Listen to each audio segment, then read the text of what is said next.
Voilà, bonsoir à chacune et à chacun, j'espère que vous allez bien. Donc nous allons commencer ce conseil communal nous sommes le 22 mai 2025 et nous avons le plaisir pour ce conseil de commencer par l'accueil des conseillers CPAS qui sont ici présents pour que nous présentions avec le CPAS le rapport des synergies communes CPAS. J'excuse d'abord Monsieur Yves Blanchard et Monsieur Richard Lambert qui sont excusés ce soir. Et alors je propose qu'on commence par le rapport de synergie entre la commune et le CPAS. Et voilà Monsieur le Président de CPAS qui a senti que c'était le bon moment pour arriver. Pour peut-être présenter dans les grandes lignes le rapport que chacun a reçu.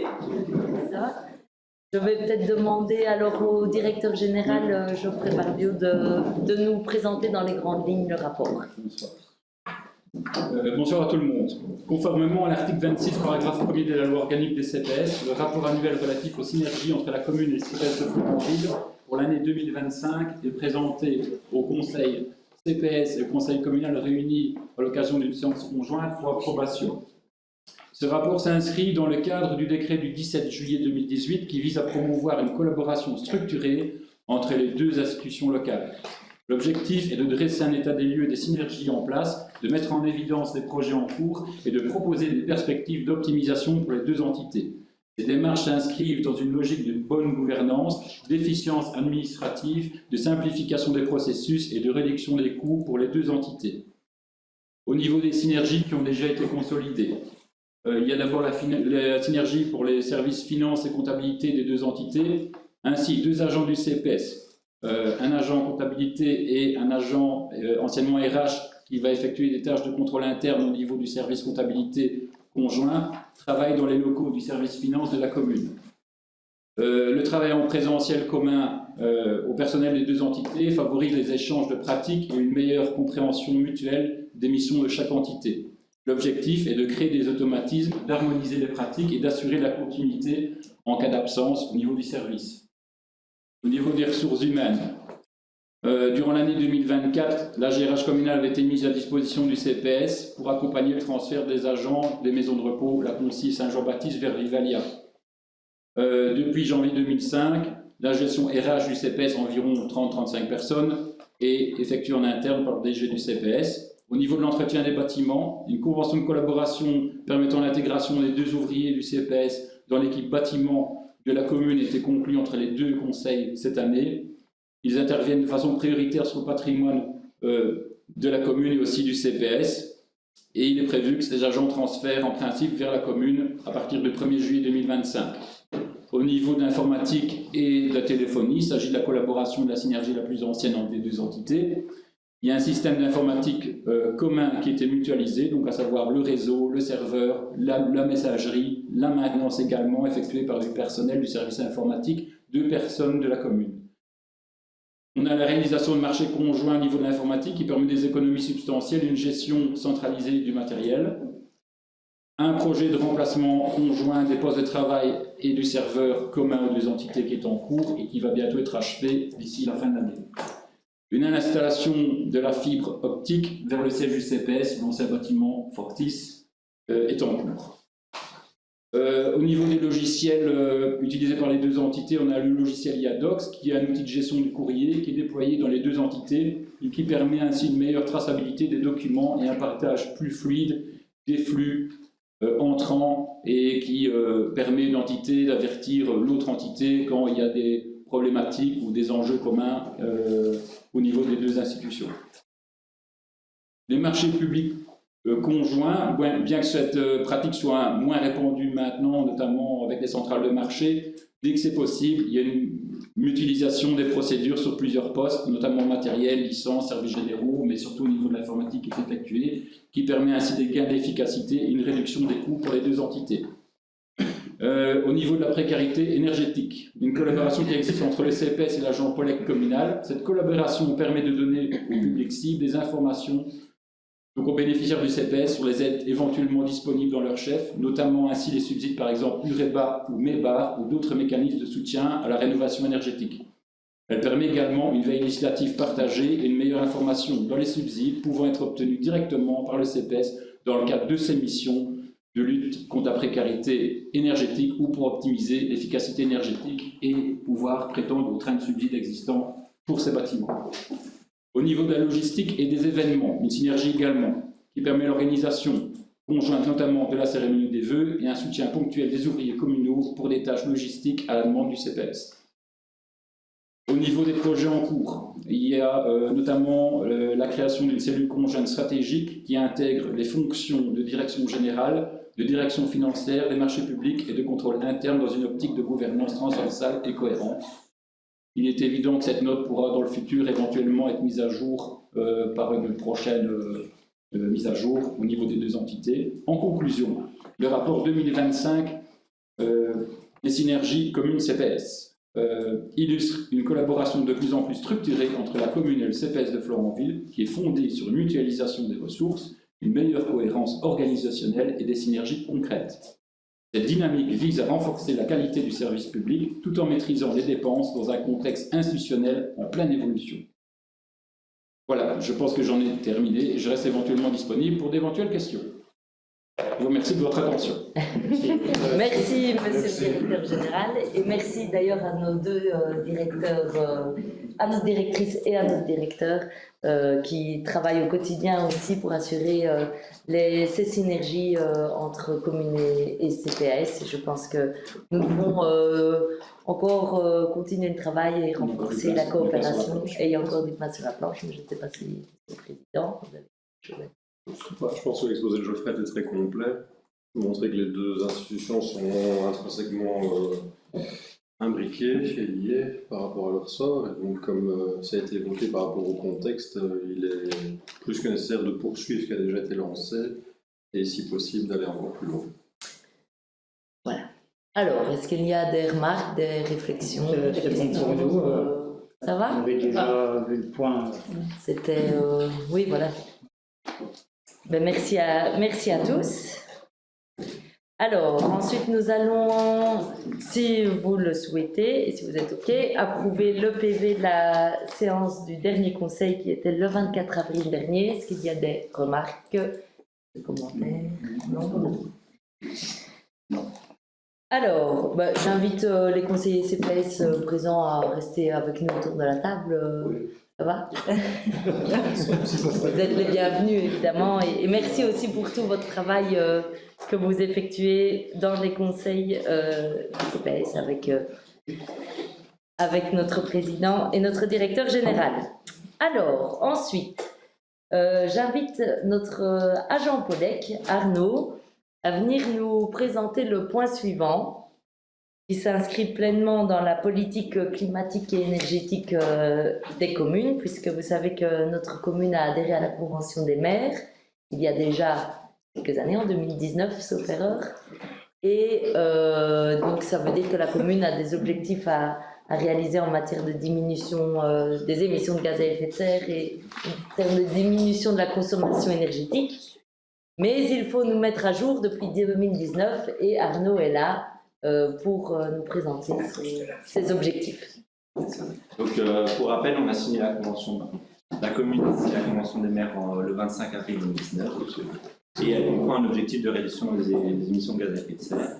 À l'époque, qui avait été fixé en Wallonie à 40%, donc par rapport à 2006 pour 2030. En fait, cet objectif il a été revu suite aux différents subsides POLEC qui ont eu lieu. Donc en 2020, c'était 40%, et pour celui de 2022, l'objectif est passé à 55%. Donc comment atteindre cet objectif?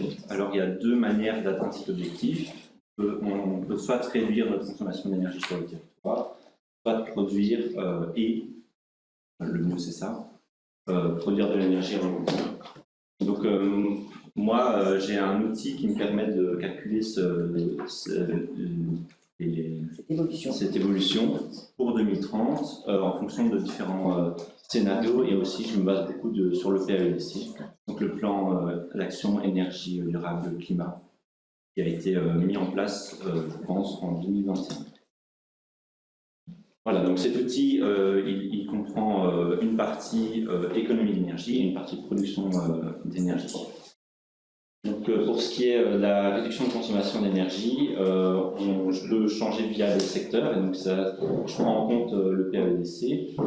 Et donc voilà, on peut voir que par exemple au niveau de l'éclairage public, on va diminuer moins 70%, au niveau des véhicules communaux, moins 30%, donc ça c'est une petite fraction. Les plus grosses fractions, ça va être surtout au niveau du logement et du transport hors administration communale, donc ça va être à peu près 80% des émissions de gaz de la consommation d'énergie sur le territoire. Donc là, on est pour les logements à moins 50%, pour le transport de manière générale à moins 35% pour atteindre les objectifs. Donc ça se combine avec la production d'énergie renouvelable.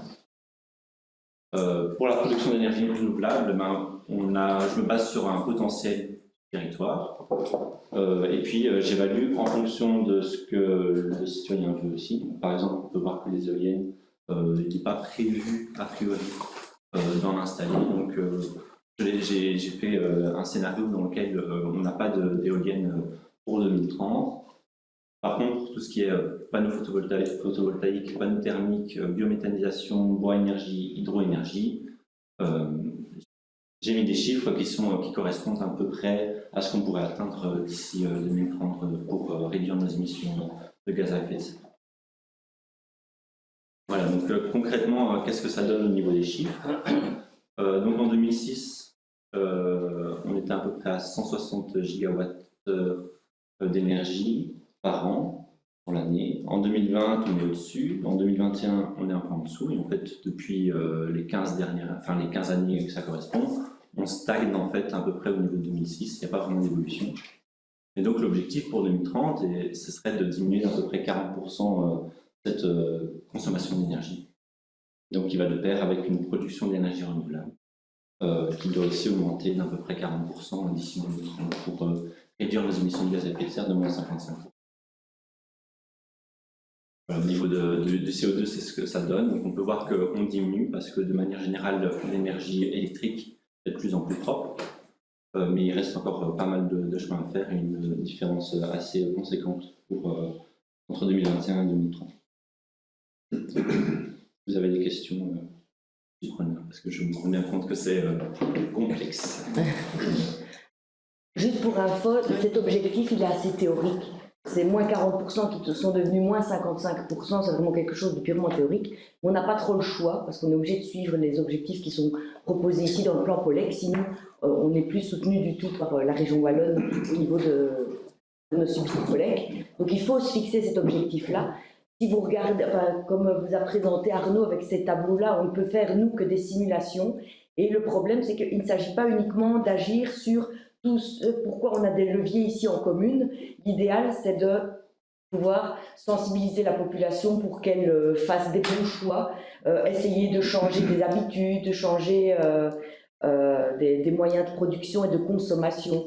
Donc voilà, l'objectif est particulièrement ambitieux. Je ne suis pas persuadée qu'on y arrive, mais il faut s'en fixer un, et on verra comment on va évoluer d'ici 2030. Pour info, entre 2006 et 2021, on a diminué à peu près de moins 20%. Donc il reste quand même pas mal à faire en 9 ans. Mais Floris, on verra vers où ça nous mène. Il y a beaucoup de photovoltaïque qui a été installé entre 2021 et maintenant. Voilà, on sait pas, on le verra chaque année, on peut voir l'évolution. Ça va être ma question, tu as répondu en partie. L'effort global est communal et pas, au niveau de toute la population et donc pas que le pouvoir communal. Oui. Mais est-ce qu'on a un cadastre du coup des moyens de production d'énergie renouvelable qui sont installés? Comment est-ce qu'on peut mesurer la production et du coup le pourcentage d'année en année? Est-ce qu'on le... Donc moi, c'est des chiffres qui me parviennent de la région wallonne, donc il y a une cellule spécialisée là-dedans et qui prennent en compte tout ce qui est fait au niveau du territoire. J'ai des chiffres. Ok. Ah, eux ont un cadastre de tout ce qui est installé au fur et à mesure. On a aussi rencontré Aurès récemment, qui nous a aussi fait un point de suivi de tout ça. Donc, Pour l'éclairage public surtout. notamment, oui. Et il y a aussi le cadastre au niveau de tout ce qui est véhicules automobiles, parce qu'effectivement, de ce côté-là, il y a quand même un gros changement au niveau de la population. il y a quand même de plus en plus de véhicules. Et on n'a toujours pas de borne, on est très en retard. Oui, tout à fait. Ça, c'est sur tout le territoire, c'est sûr. C'est de voir avec des opérateurs privés, parce que j'ai vu qu'à Wellin, par exemple, il y a des opérateurs privés qui en installent. Nous, si on doit attendre ce fameux projet de la région Wallonne qui est tombé à l'eau, Donc en fait, ça va encore durer 5 ans et je pense qu'il est plus que temps. Quand on va en saison touristique, le nombre de véhicules, notamment hollandais, ils ne savent pas recharger, ou alors ils vont sur le parking du Colruyt. C'est quand même pas normal. Oui, c'est vrai. oui. Mais ça, Arnaud suit de près aussi, effectivement, parce On espère que ça va aller vite. qu'on vient d'être lancé effectivement par les ADT pour refaire un point. Donc sous la précédente législature, il y avait une cartographie de bornes qui avait été établie et effectivement la région revoit cette manière de fonctionner et on a reconfirmé les bornes. Ça devrait avancer plus vite, mais on est loin, surtout dans nos zones rurales et reculées. C'est pas une excuse, il y en a où il y en a des bornes. Tu n'as pas de superchargeurs tout près, ça c'est sûr. Donc voilà. Tous en vélo, c'est tout des conseils capitaux. Je signale que je suis venu à pied, moi, ce soir. À mon avis, je suis le seul. Non, j'ai vu vite. On aurait pu covoiturer, parce que... Est-ce qu'il y a des questions? C'était bien clair, mais voilà, ça reste des chiffres et voilà, on verra. Là, on se calque On sur verra en 2030 ce que les Voilà, chiffres c'est ça. véridiques nous diront. Oui, c'est ça. Bah, à tous les niveaux, hein, ça c'est Voilà, oui, on est d'accord. voilà. Mais il faut se fixer des objectifs. Et surtout, je pense qu'on peut bien remercier Arnaud pour. Ah, pardon, Marianne. Vous aviez présenté et au niveau du comité de pilotage avec les groupes thématiques, ça en est où pour le moment? Donc là, on a créé 3 groupes thématiques, un biodiversité, mobilité et sensibilisation dans les écoles. Et donc là, on va avoir une première réunion pour définir des objectifs et des projets qu'on pourrait faire pour chaque groupe. Avec justement l'impact alors C'est ça. au niveau de la démission. Le but, ce sera l'événement. Ok. Et juste pour rassurer tout le monde, il n'y a pas de punition en 2030 si on n'y arrive pas. Non, Bah, nous, notre gouvernement devrait déjà se seront à tenir d'autres lui-même. niveaux. Il faut se fixer un objectif. Oui, mais les punitions seront à d'autres niveaux. Voilà. Merci pour tout, Arnaud. Merci, Arnaud. Merci pour la présentation. Bon retour en vélo. Non, trop Alors ça va. C'est vrai qu'Arnaud est un bel exemple parce qu'il vient en vélo. En vélo. Oui. C'est bon. Donc c'est ok, c'est approuvé à l'unanimité. Ça va? Alors, ensuite, on a toute la série d'ordre du jour des assemblées générales qui auront lieu donc au mois de juin prochain. Alors, on va commencer la première par IMIO. L'assemblée générale aura lieu le 10 juin 2025. Je ne sais pas si vous avez des remarques particulières. Et si des délégués, donc les représentants sont pour la majorité Jonathan Dupont, Lise Baudouin et Julien Filippucci, et pour la minorité Philippe Lambert et Yves Blanchard. Ouais. On pourrait juste faire ça un peu plus près que de chez nous. Oui, On disait un peu un plus près de chez nous. juin, on est déjà revenu. Oui, c'est vrai, c'est vrai. Oui, mais c'est vraiment ça, je ne veux pas. Ça va? Oui. Alors, pour Orez, l'Assemblée générale aura lieu le 12 juin prochain et les délégués sont Christian Schuller, Michael Sauté, Jonathan Dupont, Nathalie Lejeune et Philippe Lambert. Bienvenue aussi. Voilà, idem, c'est pas tout près.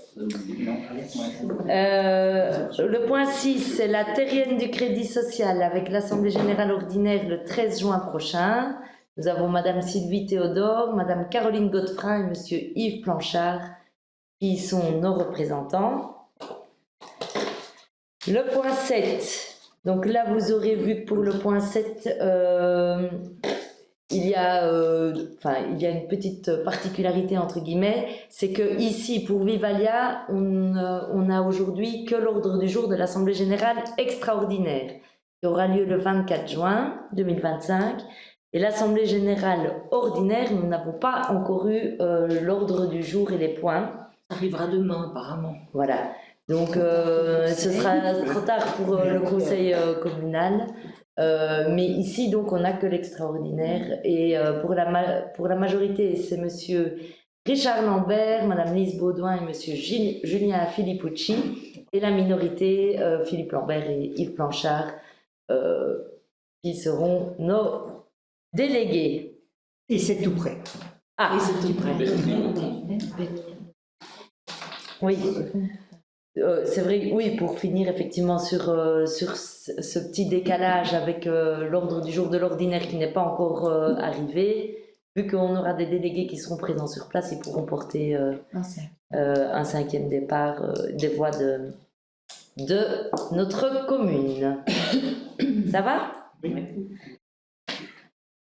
Sophie Lux, ce sera le 24 juin également.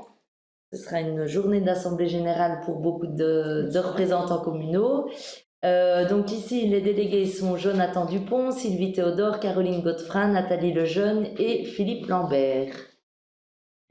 C'est aussi plus près. Oui. Et ensuite, nous allons désigner un représentant aux assemblées générales de l'opérateur de transport de Wallonie, que nous appelions avant l'ETEC, pour toute cette législature. Et naturellement, c'est notre échevin en charge de la mobilité qui sera notre digne représentant pour la commune de Florenville à l'OTW. Si ça va pour tout le monde. Ça va pour nous. C'est où les réunions? Non, non. Ça marche. Je crois que Ça c'est marche. Ah, ça marche. Je pense, oui. Ah, voilà. Mais tu dois y aller. En bus. C'est d'un mur, c'est d'un mur. Si tu vas en bus, bah par la veille. Oui, alors il fera son premier test d'y aller en bus directement pour l'Assemblée générale ordinaire et celle extraordinaire le 11 juin 2025. C'est un mur. Oui, Ouais. ça va. Ah bah voilà. Comme ça. Ce sera un test de grandeur nature. Merci, monsieur Deschevin. Donc, ensuite, nous en avons déjà discuté en conseil communal, mais ici, nous devons désigner un représentant pour l'organe d'administration de la maison Virtonnaise, ce que nous n'avions pas fait la dernière fois, ce n'était pas l'organe d'administration. Et donc, ici, pardon, c'est bien Madame Sylvie Théodore qui sera notre représentante à l'organe d'administration qui n'était pas passée la dernière fois. Il n'y a pas de suppléant. On ne nous a pas demandé de suppléant. Non, mais je n'avais pas vu qui demandait, mais. Non. Non, ils n'ont pas. Non, je n'ai pas vu qui demandait. Mais on avait aussi désigné d'autres représentants la fois dernière. Hein, Oui, je suis. Pour l'Assemblée générale. pour l'Assemblée générale. Alors, ensuite, je vais passer la parole à notre échevine en charge de l'urbanisme pour le point 12, qui est le décret voirie avec une modification d'une voirie communale à Fontenoy. Donc ce point, il est lié à la maison de village de Fontenoy, pour lequel nous avons fait une demande de permis d'urbanisme, et lorsque nous avons envoyé le permis d'urbanisme, l'urbanisme a exigé qu'il y ait un décret voirie parce qu'on dépasse un petit peu sur la partie qui était anciennement destinée au parking, situé entre l'église et la maison de village de Fontenoy. Donc nous avons dû rentrer un décret voirie, et donc ici c'est la modification de voirie à cet endroit-là. Donc on rétrécit légèrement l'espace public pour pouvoir permettre l'agrandissement de la maison de village de Fontenoy. C'est très léger, hein, comme on peut dire. Ah oui, oui, tout à fait. Mais sans ça, on n'a pas de permis. Donc, Sans ça, on l'a pas. donc je suppose que tout le monde valide le point. Et tant qu'on avance sur ce dossier, hein. Oui, bah, du coup, ça nous a fait perdre quand même quelques mois. Donc on a prévenu les gestionnaires de la maison de village. Comme ça, vous savez, parce que logiquement, on avait pensé qu'elle serait en travaux déjà en septembre de cette année, mais vu le retard pris sur le permis, parce que tout est arrêté tant que le décret voirie n'est pas validé, eh bien, Ah, mais ils avaient bloqué les réservations. ouais, ça ne commencera certainement pas avant 2026. Ça va? Oui, très bien. Parfait. Ok, alors le point 13, c'est toujours pour notre riche fine en charge de l'urbanisme, avec un gros morceau, on va dire. Oui, enfin pour l'instant, c'est juste une désignation d'un bureau d'études, donc c'est l'établissement d'un cahier des charges pour pouvoir désigner un auteur de projet afin d'élaborer le SDC, donc le schéma de développement communal de Florenville. Comme vous le savez, on a validé le schéma de développement territorial en 2024, si je ne me trompe pas, et donc on a 6 années pour pouvoir voter notre schéma de développement communal. Si on ne le fait pas, bien automatiquement c'est le schéma de développement territorial qui gérera tout notre territoire, mais on a certainement besoin d'apporter des spécificités à notre territoire, donc on a tous intérêt à établir ce nouveau SDC.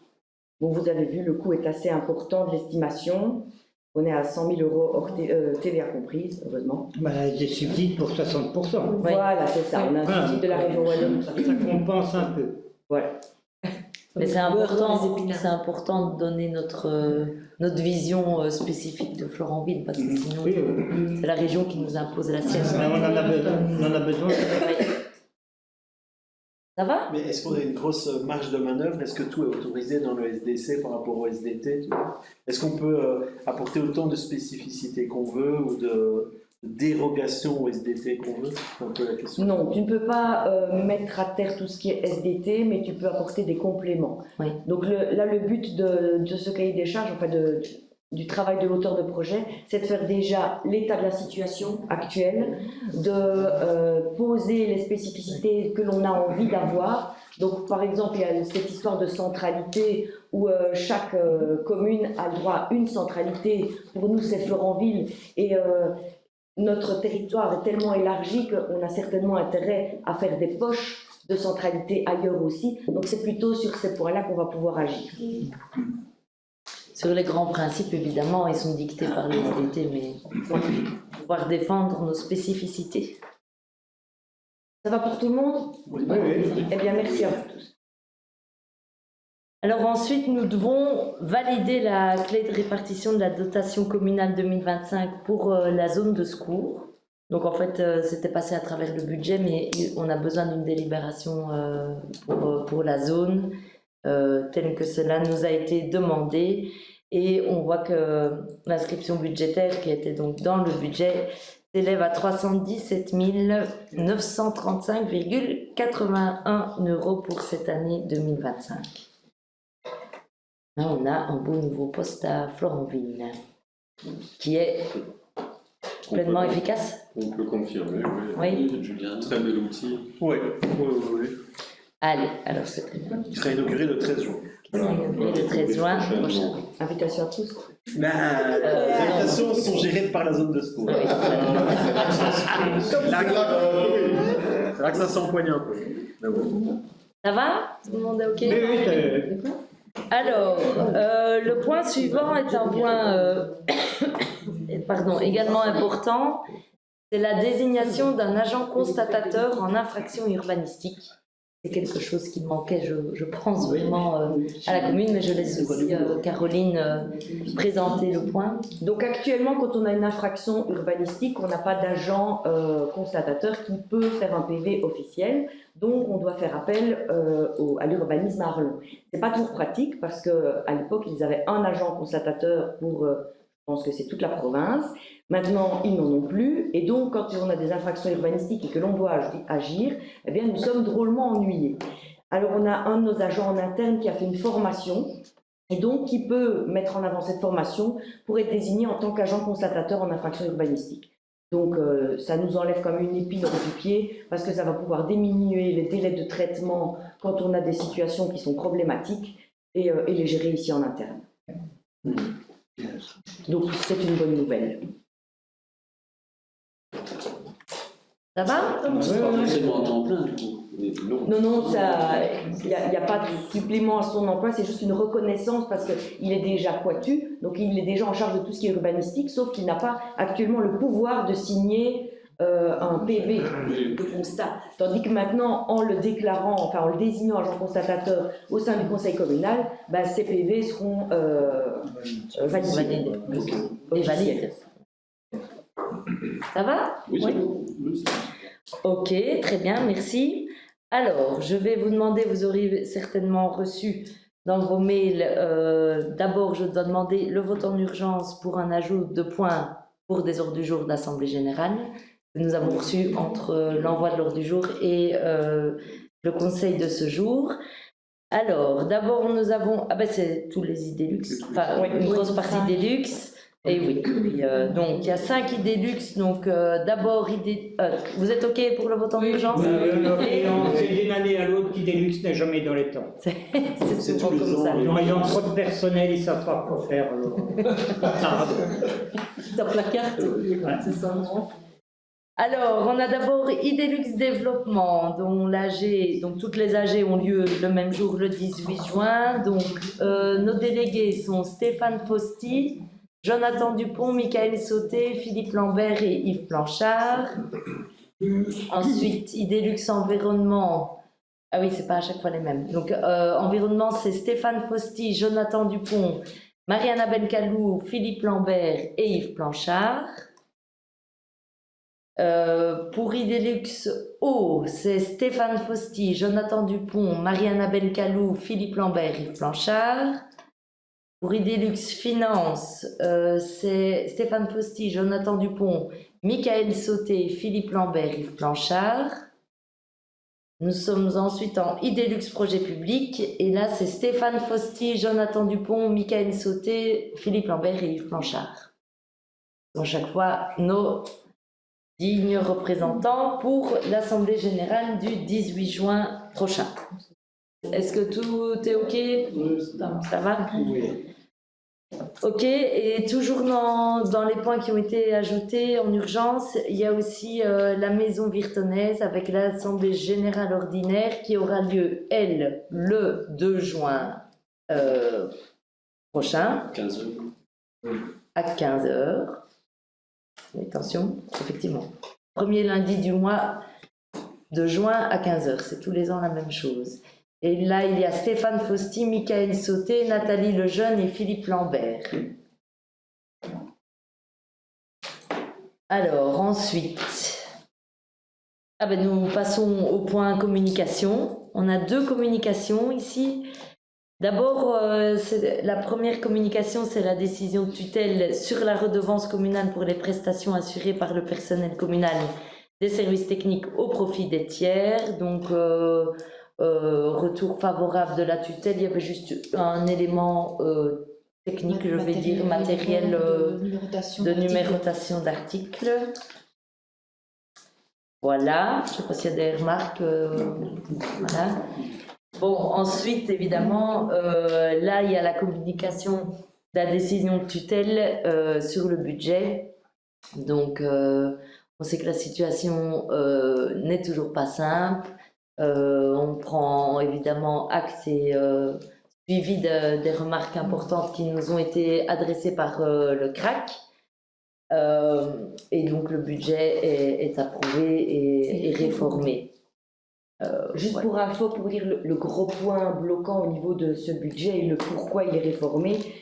Au départ, on pensait pouvoir présenter le budget 2025 sans avoir forcément tout de suite la trajectoire à l'équilibre. Donc on en avait déjà parlé lors de la présentation du budget.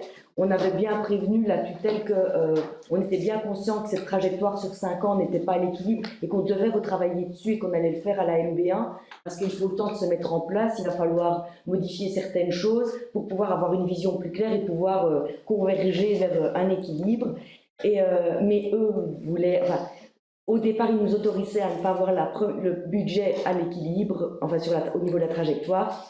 Mais après, quand on les a revus, ils ont exigé qu'on ait cette trajectoire à l'équilibre. Donc c'est pour ça que le budget est réformé. Donc ils nous ont fait modifier quelques petits changements habituels comme on a droit chaque année et ils nous ont mis quelques petits points d'attention qui sont particulièrement intéressants sur lesquels on a déjà travaillé et on sait que pour la MB1, bah, on va devoir se serrer un petit peu les coudes pour pouvoir définir cette trajectoire à l'équilibre. Surtout serrer la ceinture. Oui, c'est ce que je veux dire. C'est vrai. aussi, mais... Voilà, s'il y a des remarques, n'hésitez Non, pas. on attendra la MB1 pour faire nos remarques. Bah oui, Voilà. bah oui, c'est ça. En L'enjeu sera attendant, il n'y a là. rien à dire. Voilà, on va vous conseiller de jouer à l'euro million peut-être. On peut jouer. Ceci clôture notre ordre du jour. Je vous souhaite une bonne soirée. Prenez soin de vous et à bientôt. Le prochain conseil, c'est bien le 26 juin. Oui. Oui. 26 jours. Merci.